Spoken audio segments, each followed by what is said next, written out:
guests. If you wouldn't mind, we'd like to go around the room and introduce yourself and tell us who you're with, please. Hi, my name is Tanya Sanders Hunter. I'm an instructor at John Jay Beauty College. Hi, I'm Jill Lsbc, and I'm director of John Jay Beauty College. Shelley Lesh, Financial Administrator, John Jay Beauty College. Woody Payne. Martin Charles, I'm the third vice president of the Louisiana State Beauticians and Barbers Association and an educator. Hi, my name is Amber Turnipseed, and I'm also with Louisiana State Barbers and Beauty Association. Demetria Glover, Louisiana State Barbers and Beauty Association. Nicole Franklin, Louisiana State Barbers and Beauty Association. Erin Burgett, I can't say my name, sorry. Education Leader and Director for Paul Mitchell Schools, New Orleans and Baton Rouge. Raymond Coles, the owner of Ray J's College of Hair in Baton Rouge. Andrea Cozy with Ray J's College of Hair. Robert Byrne, Sound Off, Louisiana. Brett Matthew, Cloyd's Beauty Schools in Monroe. Thank you. Mr. Martin, would you please give us the invitation? Yes, sir. Wonderful Creator, we come before you this morning. We just thank you for the opportunity to sit before you. We thank you for traveling grace and mercy, for getting us here all in one safe, sound mind, peace. We thank you, Father God, this morning that as we come before you, we'll make a solid decision based according to our industry, our integrity, and based according to our state and what's right for the people. We pray on behalf of this moment, Father, remembering the individuals who was hit by the storm in Florida and the many other states and cities that's within our country. We pray on their behalf, and we just thank you, Father God, for your goodness, your kindness, and mercy. Lead and direct us into all truth, and it's in your name we pray. Amen. Roll call, please. Edwin Gill, Present. Kevin Martin, Present. Mella Brown, Present. Francis Hand, Present. Michael Grayson, Present. Melinda Tilley, Present. Jill A. Bear, absent, James Williams, City, we here in attendance. 6 board members present at the roll call, 1 on the way and 1 absent. Thank you. So we have a quorum. I'd like to hear a motion to approve the August 1, 2022 board meeting minutes, please. I make that motion. All in favor, say aye.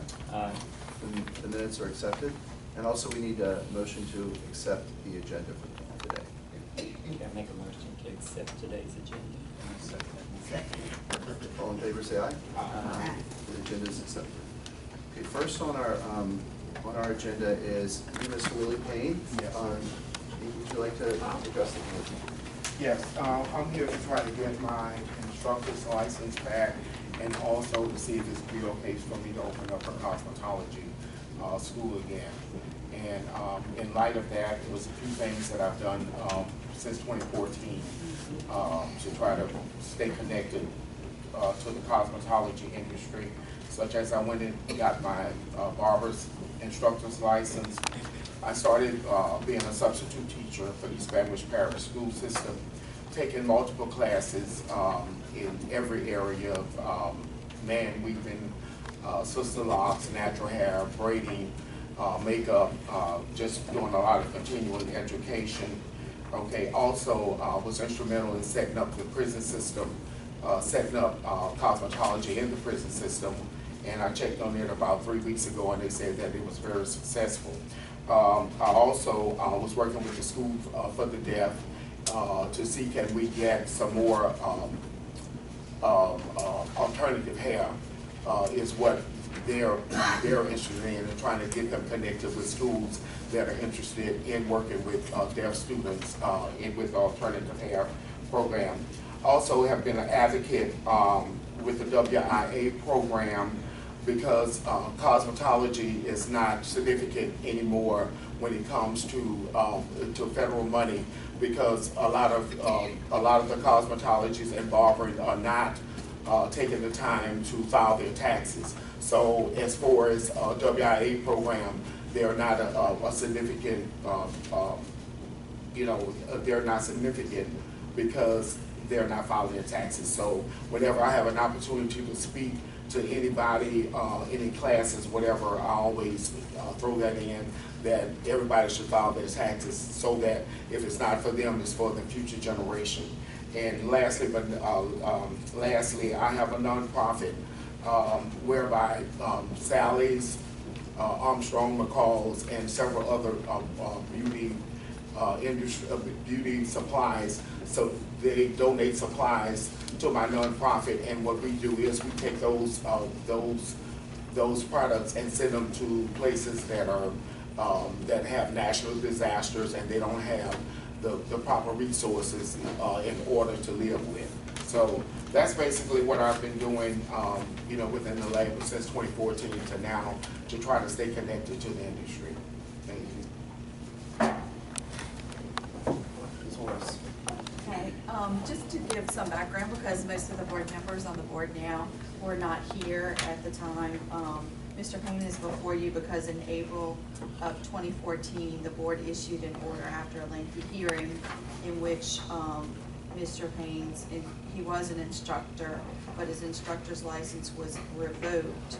However, the order did provide that Mr. Payne would be suspended for 3 years, and that after he paid all fines and costs, he would have the opportunity to request reinstatement. And so that, I believe, is why he's here, because he's already, the 3 years has passed. And then he would be placed on probation for 3 years, subject to the following conditions. And the conditions would be that he would not own, manage, or administer, consult with, serve as the registrar, or act in any capacity with the cosmetology school except as an instructor. And that he would advise all employers and potential employers of the board order and post a copy of the order near his license. So the board order allows for the reinstatement and allows for reinstatement on probation with those conditions. Once the fine's been paid, it's been verified by the staff this morning that the fine and costs were paid by Mr. Payne. Any discussion? I don't have a problem with the instructor's license, but I'm hesitant on the school because I sat through all those hearings. And it was a tremendous cost to the board, as well as the time involved with our staff having to go through all that. And besides me sitting through just the positions as chairman, I'm not opposed to the instructor's license being renewed, but I do have a problem with the school.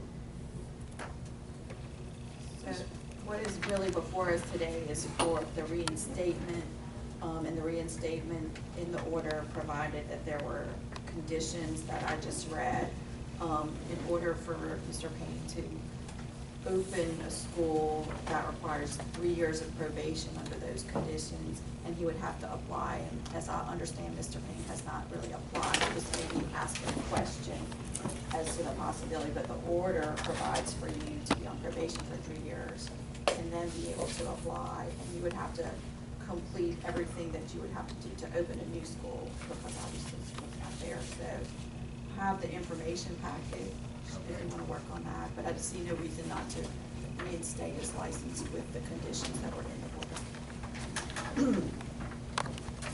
I make a motion to give this instructor's license. I'll second. Subject to the conditions in the order. Any further discussion? All in favor, say aye. Aye. Advice, motion passes. Thank you, Mr. Next on our agenda is Mr. Raymond Cozy. Would you like to address the board, sir? Good morning to the board, first of all. I have been around quite a while. I think I know this lady right here.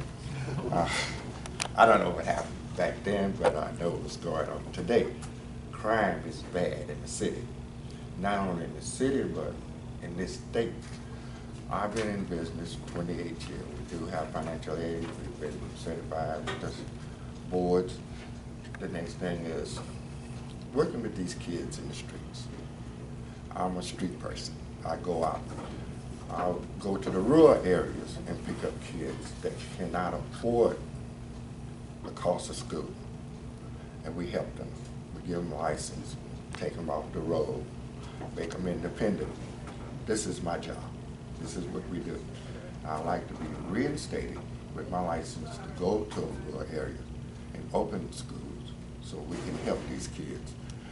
we talk about it, but we need to get out there and walk the streets, and you'll see today's kids are different. Teaching is different. The whole dynamic of this industry is different. So, which means we need to just get out there. We need more people like me to get out there and help these kids. Cost, forget about that. Help the kids. That's what I like to say. Thank you. Okay, so, Mr. Cozy was the owner of a school, when his school license was revoked. It's my understanding that Mr. Cozy is not was never licensed as a cosmetologist or a cosmetology instructor, is that correct? Okay, because this was a long time ago. And I didn't see in the materials any, school application, and I was unable to locate the specifics of that order, so we would have to review the order to see what the provisions are being stated. So Mr. Cozy's never held a license with the school? Not as an instructor or a cosmetologist, but as a school owner. School owner. Mhm. Got it. So, it's my understanding that, the order, which was from 2003,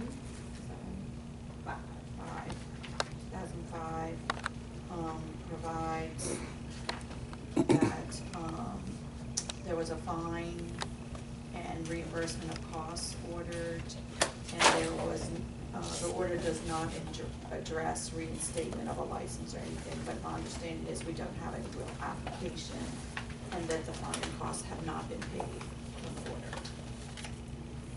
Do we know, do we know the amount of the fine? It was $5,000.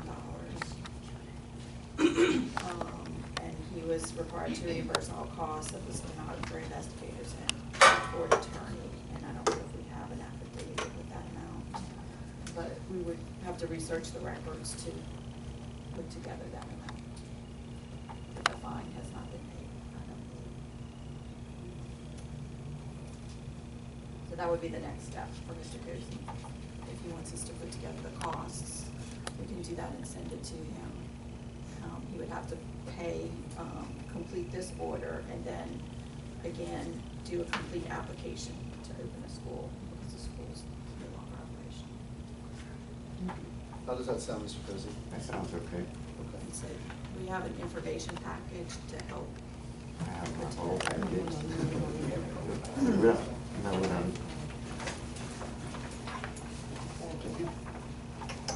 Okay, so then, if you can get that back to us, and then we'll research exactly the amount of the fine, and then who will contact Mr. Cozy?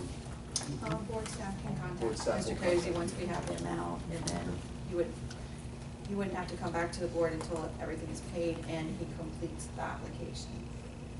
Okay. Thank you so much, Mr. Cozy. We appreciate the work you're doing. Thank you. Next on the agenda is the Lsbc Continuing Education Seminar approval.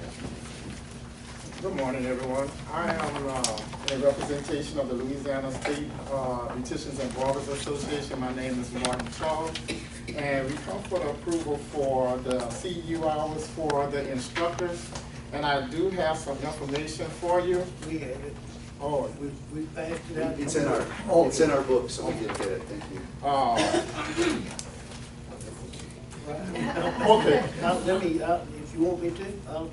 Okay, you Yeah. can. Okay, thank you so much. Beauty and Barber Association that the board has approved for the last several years. They're hosting their convention next month. Yes, November the 13th. November the 13th.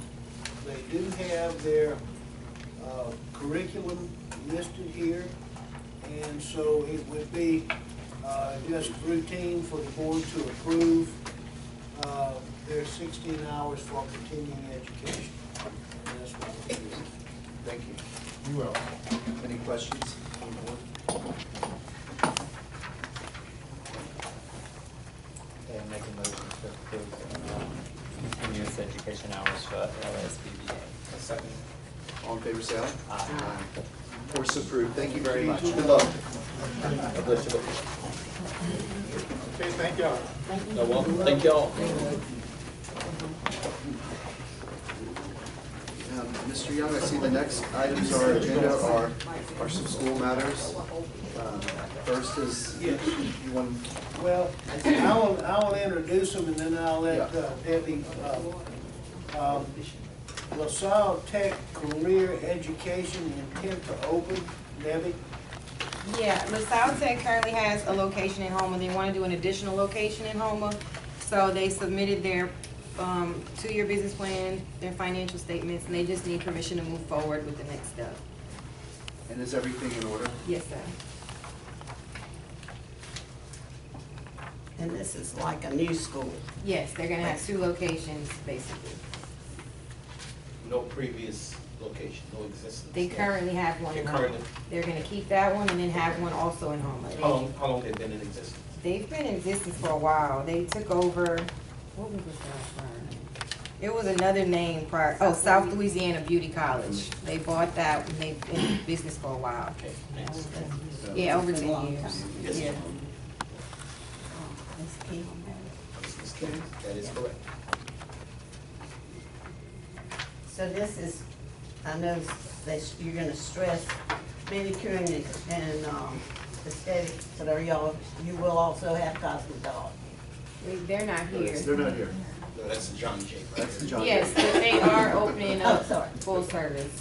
Pardon? They are. They're Okay. opening. I think they just needed more space and they couldn't have a satellite classroom Right. that way, so they knew they had to do it the other way. Yeah, Yeah. that sounds right.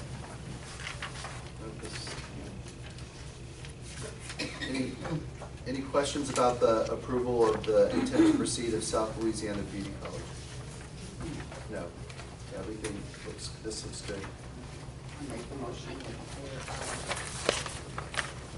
They continue. Yes. Second. All in favor, say aye. Aye. Okay, the intent to proceed is approved. Next, Mr. Chairman, is Dias' report is asking for a change of ownership. Debbie? Okay, Denisha Shepherd bought the corporation of Guys Academy, and they're gonna change it to Belleville Beauty Institute. Sue Birch is gonna remain on, who was the previous owner, as the instructor, as well as just to be there to help out. And you'll see in the packet her business plans, as well as the financial statements, everything that's required.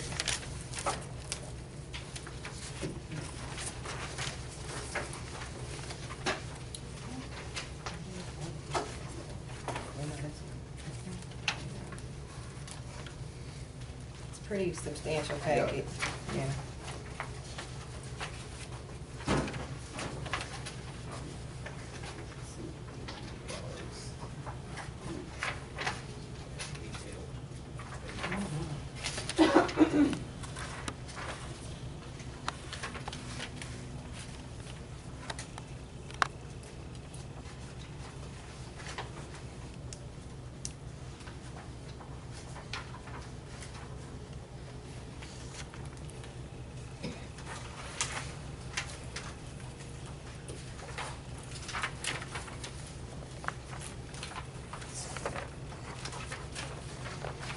You need to add another $5 to their charges for paper calls. That's a beautiful presentation. Yeah, it is. It's very detailed.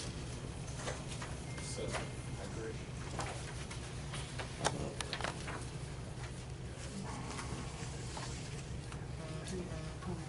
Ms. Birch involved a lot of good stuff that they did. Exactly.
Take your time reviewing the information.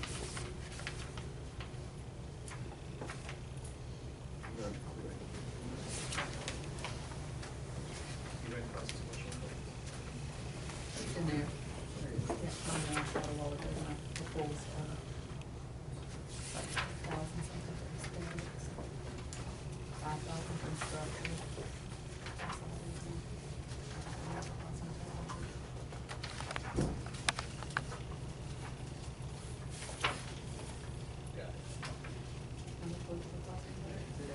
This is staff.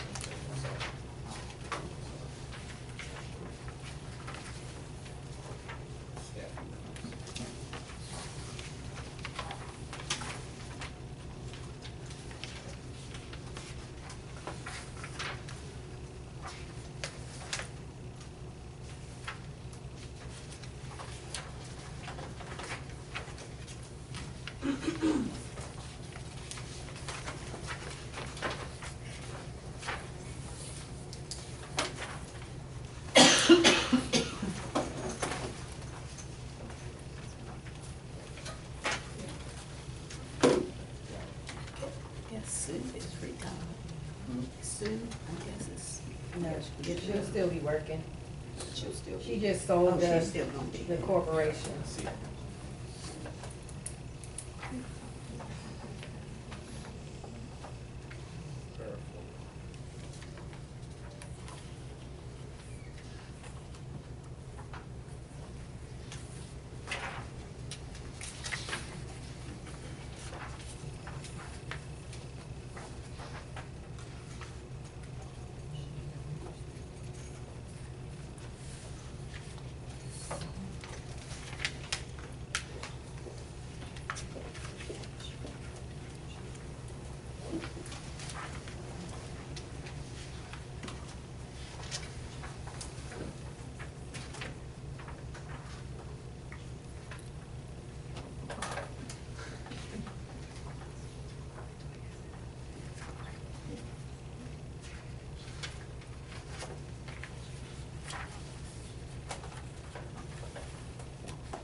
Any questions about the proposal for a change of ownership and name for Gaius Academy? Make the motion that, Guys Academy, okay with their name change. They'll vote. Second? All in favor, say aye. Aye. Motion passes.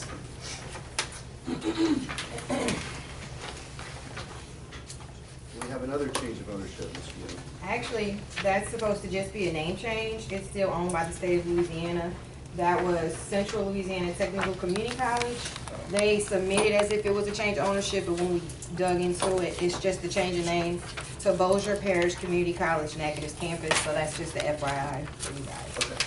Yeah, it's just a state-owned facility changes name. Perfect. Thank you. And next on the agenda is our guest from John J. Good morning.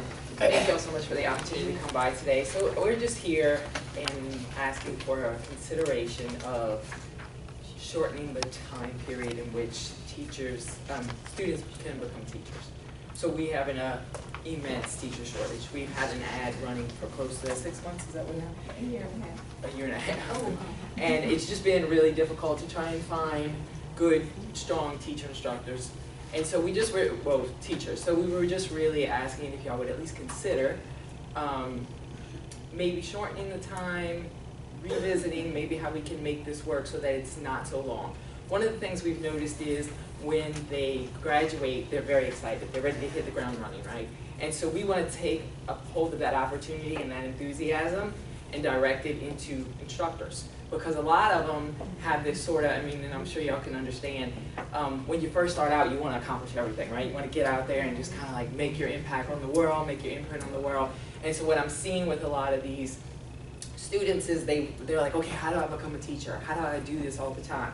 So what we like to do is give them the opportunity to maybe get into it a little sooner, because what's ending up happening is, unless you have a real passion for it, the pay's just not there, right? And so we kind of want to get them in and get them enthusiastic about seeing the imprint that they're making, seeing the influence that they're having, and really directing someone's future financially, but also in our industry. So, you know, it's just one of those things where, especially as an instructor, I've owned my own salon, I've worked in salons, I've managed salons. I see the importance of someone continuing the education, but we need them to have a little bit more of an opportunity to get in sooner. I think that we're losing a lot of them. The time period is sort of kind of one of those things that once they get behind the chair, then, and again, I'm sure y'all understand as well, you know, that first year of doing hair is a little sort of making money, I'm not making money, I'm making, and we lose them that way too, right? And so it's one of those things where I think it's really important we at least, like I said, consider shortening the length of time that these students have the opportunity to move on to becoming instructors. Because they also are going to get extended training in the instructor program, so it would be 6 months of the program in addition to their actual program before they become an instructor. And it would only be the students that are very academic and very naturally talented. Those are the ones that are expressing interest, but then we lose them once they go out in the field because they are good. Yeah, I mean, it's just, you know, you get behind that chair and you start making money. It's sort of like, okay, well, why would I go to a teaching position at such a little income when I know what I can make behind my chair? But we want them to be in a position where they at least feel empowered. It's not so much a financial gain, but more of a providing a service that someone provided to you at one time. So now we just continue it and we carry it on. So like I said, it's just more of a, can we revisit the timeline? Is there something we can do so that we feel more secure in our choice to shorten the length if we decide to move forward in that way? But that way we can ensure that there's not just flexibility, but achievement, success, where we can look back and look and say, you know, that was actually a good option. And maybe we can go back to the way it was before if we see that it doesn't work, and see that we can see where there is maybe some gaps in trying to get them to have a little bit more expertise in the field. But I think with the time and what has happened lately and just the culture that we're moving in and the crime, we're losing a lot of our good stylists because they want to hit the ground running and then they're like, oh, I can't teach for a year. Okay, well, I guess I'll go to hair. So just, you know, something to maybe be considered. You're welcome. Comments? Ms. Haynes, would you like to- I have to say, for many years, you didn't have to waive the year. And so I have to say some of the best instructors I ever had were students that came, finished their 1,500 hours and then started on the instructor's program. And they were great instructors. And I really haven't found that having a year out in the field has made a whole lot of it. We've been trying for over a year, and you know, to find instructors, and there are no They just instructors. go out there, I mean, instructors for our schools, and we just, we can't keep them. People don't want to go. I'm sorry, you're next. Go ahead. I'm not opposed or for, you know, either way. I just want to point out that it used to, at one point it was 2 years. And because of this reason, we did reduce it. The board at that time felt like experience was necessary to some degree. You can't teach what you don't know. And so they reduced it from 2 years to a year. That's all I wanted to say. I have no position. Yes, sir. We're up in North Louisiana. We're experiencing the same problems. I know that when a student gets out of school, there's just those students that you know would make a great instructor and they want to do it. And they're sort of curtailed, and then once they get in the field, like the young lady from the other school said, they don't come back. As far as experience, a lot of our students come in the schools, they just need a license. They've been doing hair, what we like to call bootlegging, and so we're trying to stop that. But I don't think I think shortening it would be great, and it's not gonna be a wherewithal or the magic bullet, but at least it's a tool in our toolbox for those students that wanna do it. And but we thank you for letting us talk today. Thank you. I'm sorry, well, I think Ms. Brown, you wanted to say something, and then we'll get. Yeah, just when I went to beauty school, I went from beauty school right on into instructing, and then I taught for about a year. I didn't have a waiting time. Now, this was 35 years ago, but there was no waiting period. I taught at guys. I went right out of beauty school to get my instructor's license because at the time my dad was paying for everything. And I knew once I started working, I wouldn't go back and pay for it. I wouldn't quit working to go back, but I held on to it for 30 years until I was ready to use it.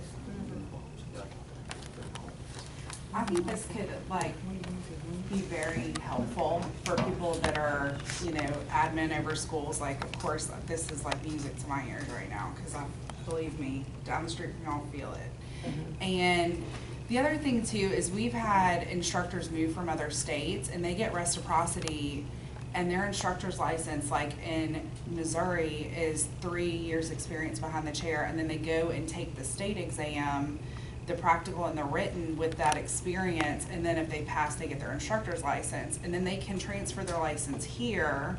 So it's like, if they can do that in a different state with so many years behind the chair and automatically not have to do the additional 500 hours, I think if you did, you could either go straight into an instructor program and that be like, you know, that experience, then that would be great, or give them an option of so many years behind the chair and then still take the exam. That way we still know that they have the capability of teaching, and you know, the practical assessment as well that happens here, you would know if they were, you know, up to par. I think that it would give two options. You would get either a really skilled behind the chair stylist, or you get somebody that's really thirsty to be an instructor. Smart. Yeah, I find it has its pros and cons. I was 10 years later into the industry that I decided to go to. I always knew that's what I wanted. But while I was in school, there was instructors that came right out of school and went into the instructors program, but they were only beauty school. The strength they had was only in beauty school. The only strength was like just enough to pass state board. They had little industry knowledge for me. Well, on the other hand, I had teachers who had knowledge for the industry just as well as knowledge for the school. So it has its pros and cons, because I mean, this is what I call this, my terminology, in-house breeding. You know, call it in-house, they're limited. So, I mean, and after a period of time, they can stay with you 2 or 3 years and become some real good instructors. But then when they get to the industry, they have to leave and evolve into the industry, they are really behind. So it can help them and it can hurt them. It has its pros and cons. And I was just gonna touch on what you said. I agree 100%. I think there is nothing like really being in the salon and having all the different challenges and victories to where you're facing it every day and you kind of have an idea, because there's a lot to be said for that. And I agree. So another thing we could probably look at, and there's a bunch of different ways we could probably resolve this, but I think we could even do it to the point where you have your instructor license with some sort of, you know, again, I don't know how it's going to look moving forward, but maybe where 3 months of you have to be in the salon, you have to have that, you know, hands-on, you know, however it's going to look, but so that way you're sort of kind of in there, but we're not really losing you either, because again, across the board, I find that a lot of them, the confidence needs to grow, and the confidence comes from being behind that chair. So question for you. So, you know, you came with this proposal, and you're saying a year is too long. Do you think, is there an appropriate amount of time that you think should be required? Is there another amount of time that you think should be required to work in salon before you get instructors? Well, and I feel like putting a actual timeline on it is very important, but I also feel like everybody's going to have where they're going to retain the information or do better with it on their own timeline. But I think that if you sort of have an idea, like, look, I have to have my stuff together in 3 to 6 months because I want to be able to instruct, then you're going to do whatever you need to do so that that aligns with it, right? Because I think if we just sort of just kind of say, well, we'll see when she's ready or he's ready, then we don't really know. But if we know, like, okay, these are the steps that you need to do, even if it means that we add on to some of the requirements, so that way we feel a little bit more secure with the choices we've made moving forward as far as bringing someone in as an instructor. Because like I said, as far as, like, I have a student instructor with me, and she's just graduated phenomenal. And it's obvious that she's going to do well. There are many times where somebody will ask her an industry question or a floor question or something, like, how would I handle this to somebody? And she'll be like, Miss Tanya, So there's definitely a lot of value there, Okay, but so- she knows the material She knows the in and out, curriculum. yeah. Pass it on. So you're proposing between 3 to 6 months, is what you're saying? I think would be a good timeline. Mr. Young? Well, and two, as the board's considering this, we could have the schools, you know, just email them and write and let them give an indication to the board what they think would be an appropriate amount of time, and we could just have that for you at the next meeting. Yeah, I do think, this is sort of where my mind was going, Mr. Young, that we just did a working group on etiology testing. We did one on texture testing.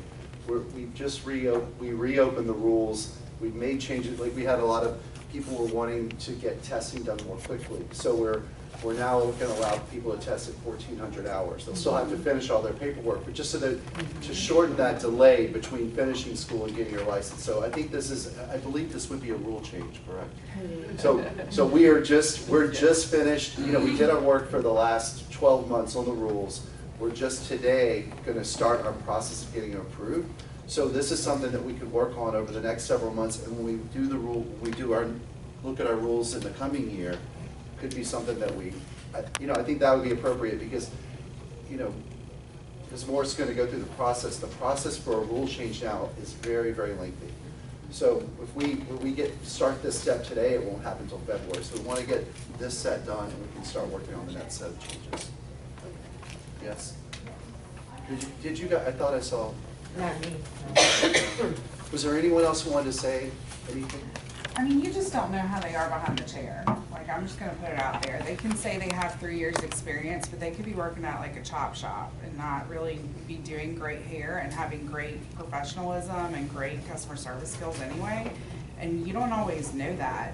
So it's already a risk anyway, putting somebody through an instructor program when you haven't been working next to them side by side. Like, why not take that risk sooner on and have like more in your favor, because then you actually can meet ratios and things like that, you know? Okay. I mean, I just like, they say they can work with somebody, I check their references, whatever, but that's their friend that they worked with. Like, you never really know how great they are or not if you weren't actually with them, and the more that you're with them is when they're in school for that 1,500 hours. So if they come right in after that, you already know their behavior. Yeah. Makes a lot of sense. Any more, other thoughts from the board? So this particular change must go to the legislature? No.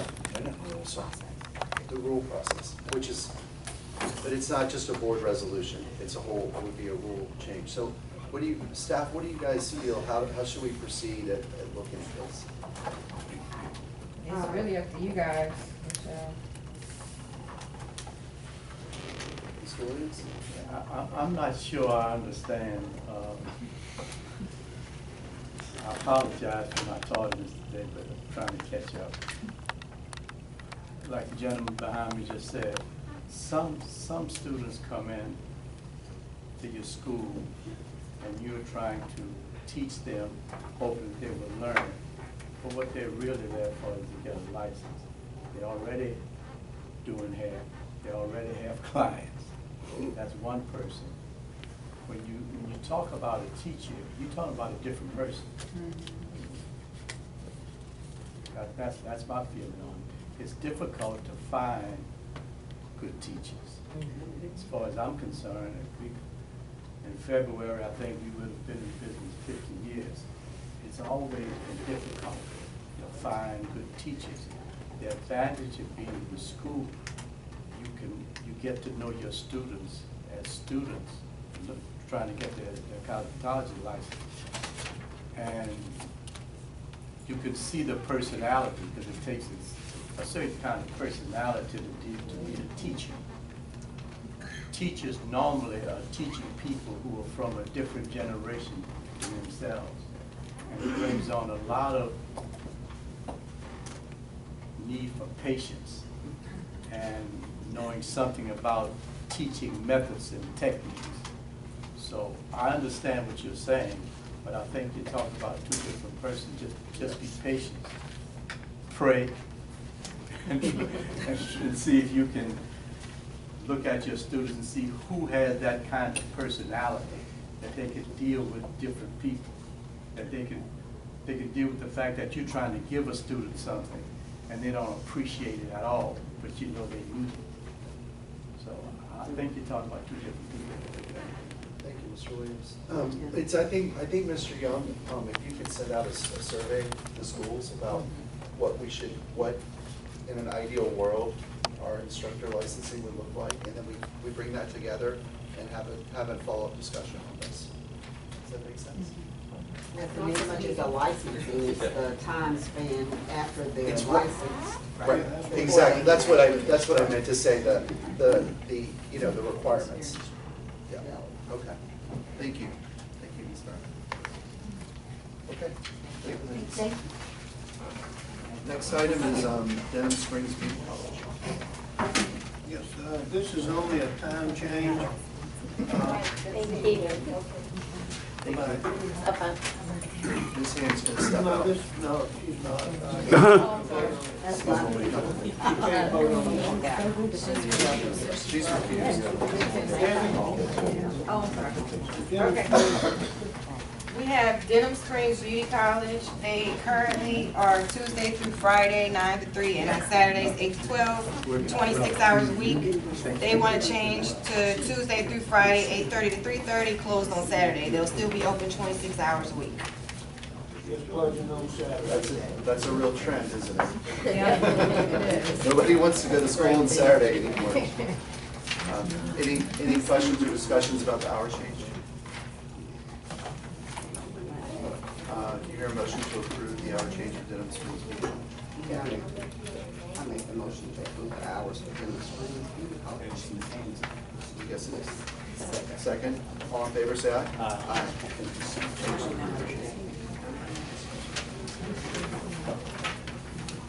I know.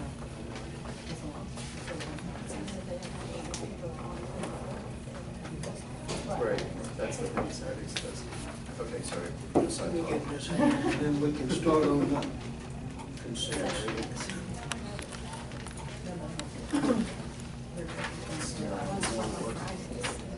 No, the lawyers don't work on Fridays.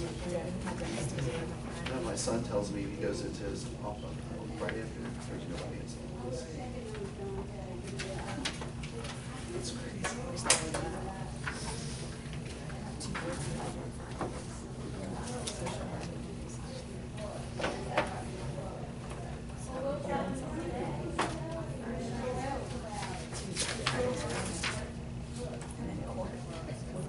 Right, the court's Friday morning. A lot of times, when I was Friday after Friday, the whole day was over, 12:30, 1 o'clock. There were garbage. Mondays when people don't work. Mondays, all day here. All day here. Oh.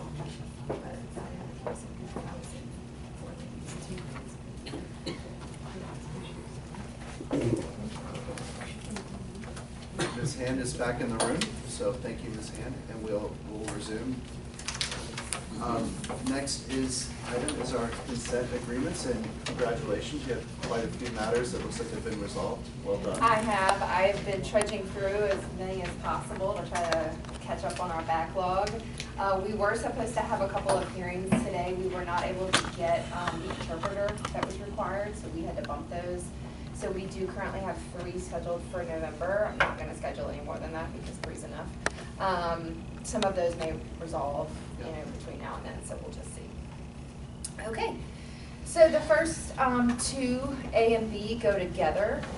Ms. Walker, Jennifer Walker, is the owner of Lemoore Nail Spa and Eyebrows. The date of violation is May 13th, 2021, so this is one of the older ones. She was found to be having 2 unlicensed individuals providing manicures in her salon. She entered into 2 consent agreements, one for the salon and one for Ms. Walker individually, where she paid $400 in fines, $350 in costs, which is $750 each, $1,500 total, along with a 1-year probation. Both consent agreements were signed back in August, and she has paid the full fine.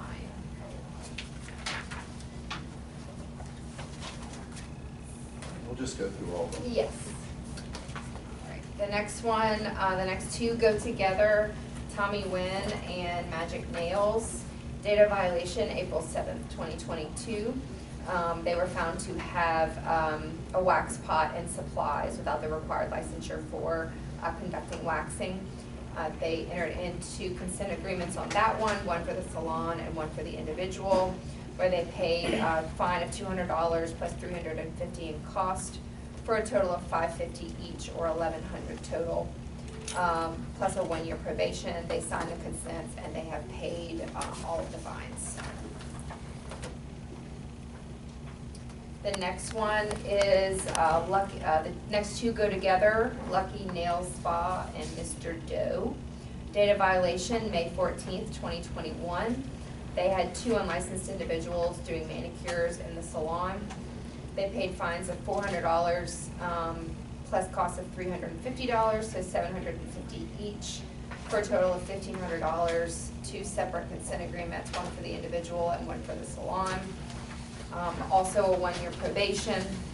They signed the consent agreements and they have paid the fines. The next one, or the next two go together, Aurora Nail Lounge and Mr. Lee. Data violation, March 31st, 2021. They had an unlicensed person doing a pedicure in their salon. 2 consent agreements, one for the individual and one for the salon. Each paid a fine of $200 plus cost of $350, for a total of $550 each, or $1,100 total. Each of the licenses will be placed on probation for 1 year. They have signed both consent agreements and they have paid the fine. The next one is Sports Clips 603. Data violation, August 18th, 2021, for having an unlicensed student working in the salon. They paid a fine of $200 plus cost of $350, for a total of $550 to the board and a 1-year probation. They have signed the consent agreement and paid the fine. Next one is the Lash Lounge. Data violation, February 17th, 2022. They had 3 separate violations: operating an unlicensed salon, allowing 2 unlicensed individuals to work, and having a delinquent aesthetics license. This is one where they had some trouble coming into compliance, but this one's been hanging out there for a while because we're working with them to get them in compliance, and they have come into full compliance with all their licenses. So they are paying a fine of $200 per violation, which is $800 plus cost of $350, for $1,150. And they will have a 1-year probation period, and they have signed the consent and paid the fine.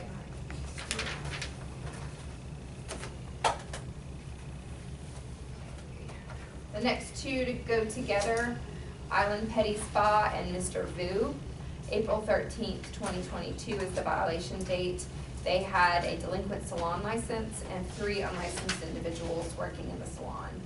So they paid a fine of $200 per violation, for $800 total, plus $350 in costs, for a total of $1,150 per consent agreement, which is a total of $2,300.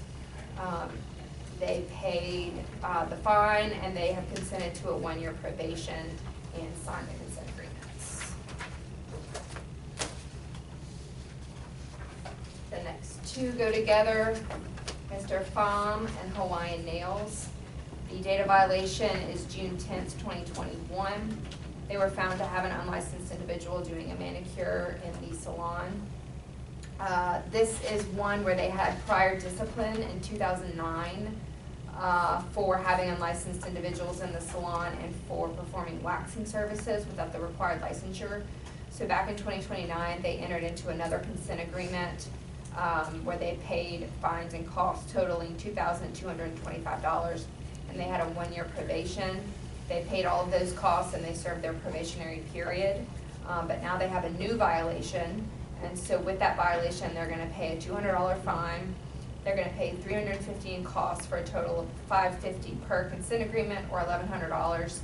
They will have another 1-year probation, and because of their prior discipline, they have to post copies of the consent agreement next to their license in their salon. They have signed the consents and paid the fine. Any questions, comments, discussion around any of the consent items? I still have several more. Oh, you do? Yeah. Oh, my We God. can do those No, if no, you want. I lost track. That's I'm sorry, okay. I missed the other page. That's all right.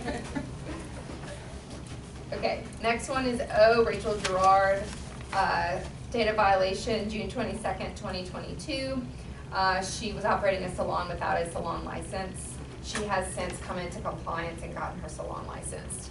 She's paying a fine of $200 plus $350 in cost for a total of $550 plus a 1-year probation. She has signed the consent and paid the fine. The next two go together.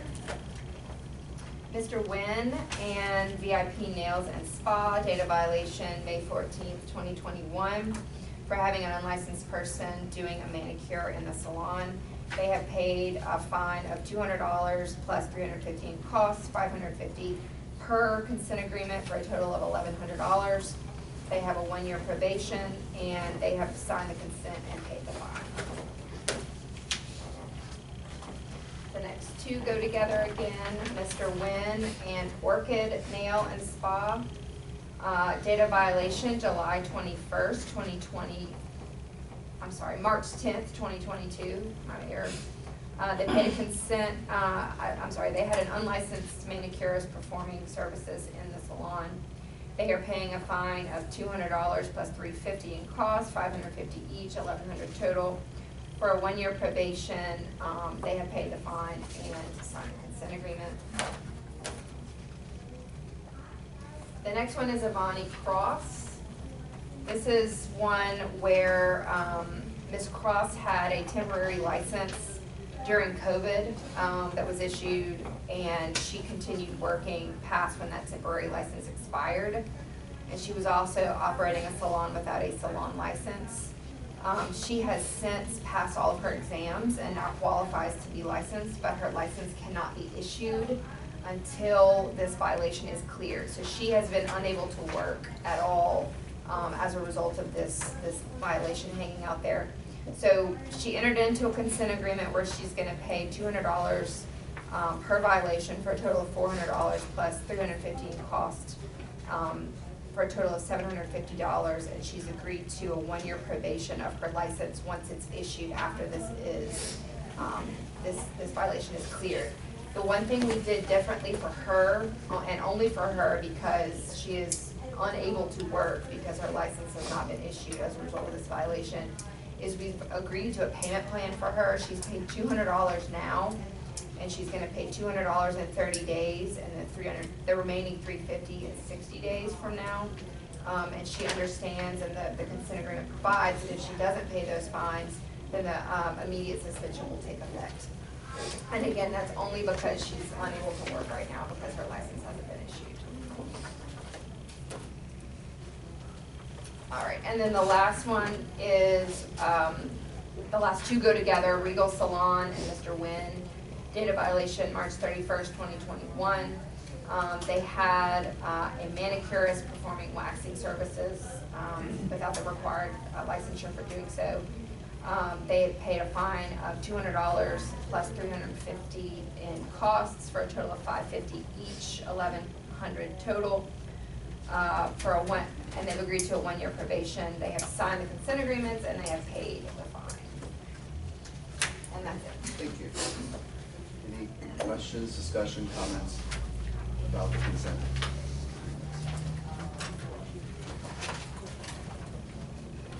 Ms. Brown, you want to make a motion? Yes, I make the motion that the consent agreement be approved. All in favor, say aye. Aye. Okay, the agreement's approved. Thank you.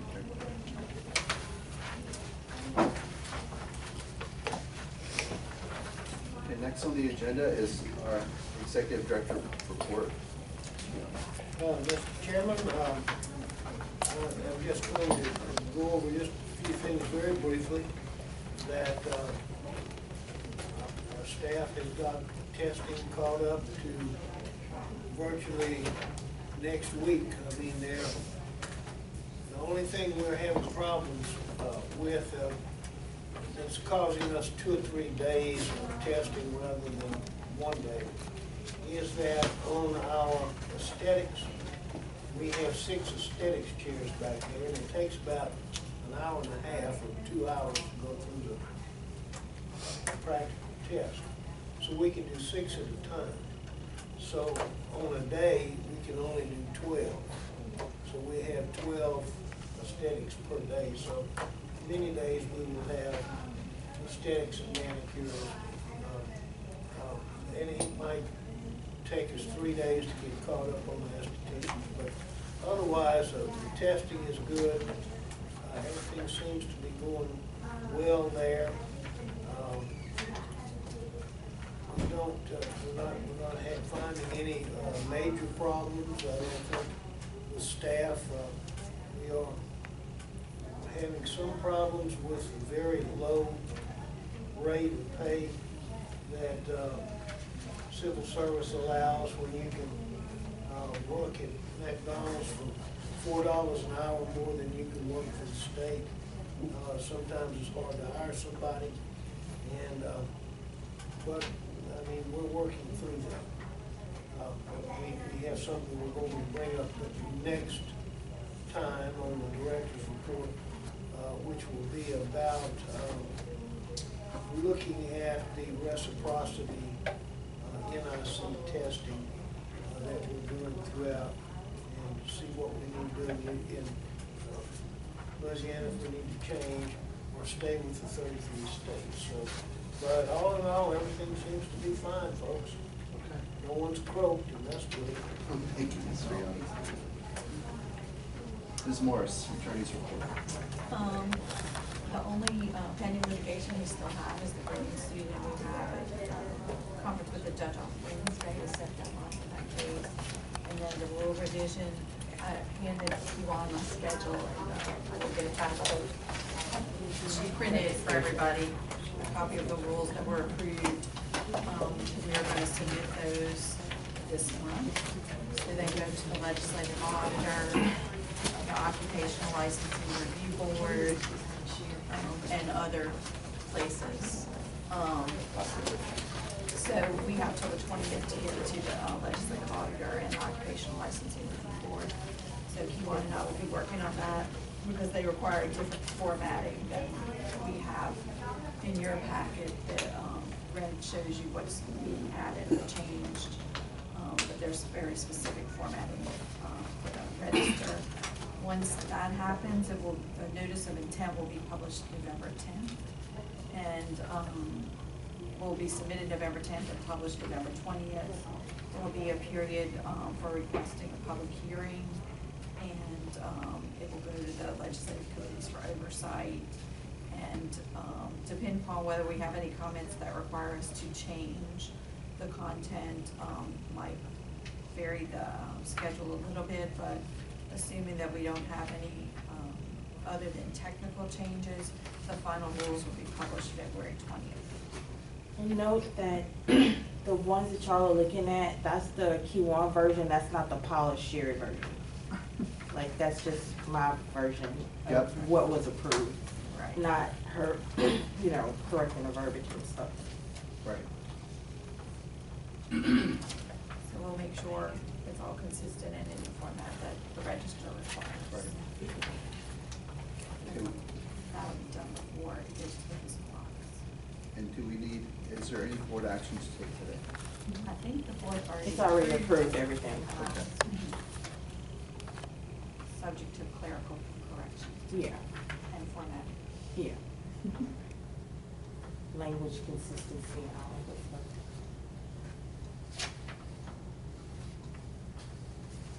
Okay.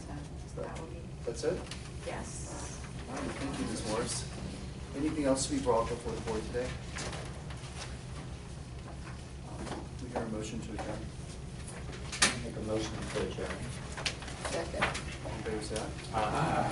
Meeting adjourned.